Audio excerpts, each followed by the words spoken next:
السلام عليكم ورحمة الله وبركاته. ازيكم يا حبايبي؟ عاملين ايه؟ يا رب دايما تكونوا خير. قبل ما نبدأ الفيديو صلوا على النبي، اعملوا متابعة القناة وتدوسوا لايك واكتبوا لي تعليق. النهارده يا جماعة السبت، ده اسبوع العيد ان شاء الله. العيد يوم الجمعة، فاحنا قلنا نبدأ بايه بقى؟ طبعا اول ما بنبدأ في تنظيفات العيد ديت بنبدأ بايه؟ بس عشان خاطر نفضي المكان كده.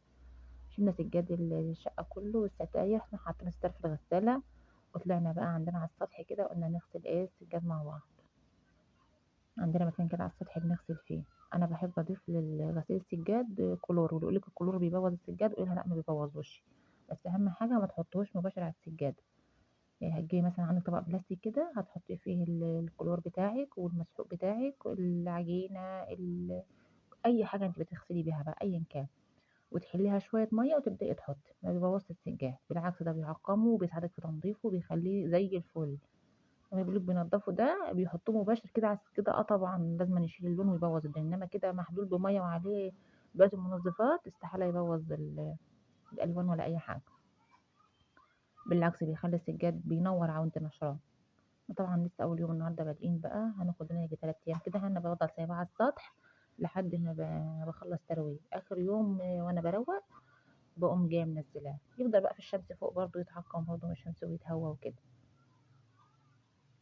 انا ما بحبش اطلع السجاد بتاعي اغسله في مغسله او حاجه، الا اذا كان في ظروف مثلا حامل تعبانه مش عارفه ايه، انما غير كده انا بغسل سجادي في البيت. ما افتكرش اصلا ان انا غسلته مره او مرتين بره بالكتير قوي. يعني انا بقالي 16 سنه متجوزه، غسلته مره او اتنين فيهم. حتى وانا حامل كنت بغسله في البيت برضه. مهما يكون انت تبقى عارفه انت بتغسلي حاجتك ازاي من فوق، انما في المغسله بيحطوا كله على بعضه وبتبقى هيصه الوسخ على النظيف على الدنيا. يلا قومي كده تنشطوا كده وتشمري اسنانك الحلوين، وقومي يلا ابدأي معانا كده ايه نبدأ تنظيفات العيد اول ايه ايام. يومين ان شاء الله ونكون مخلصين.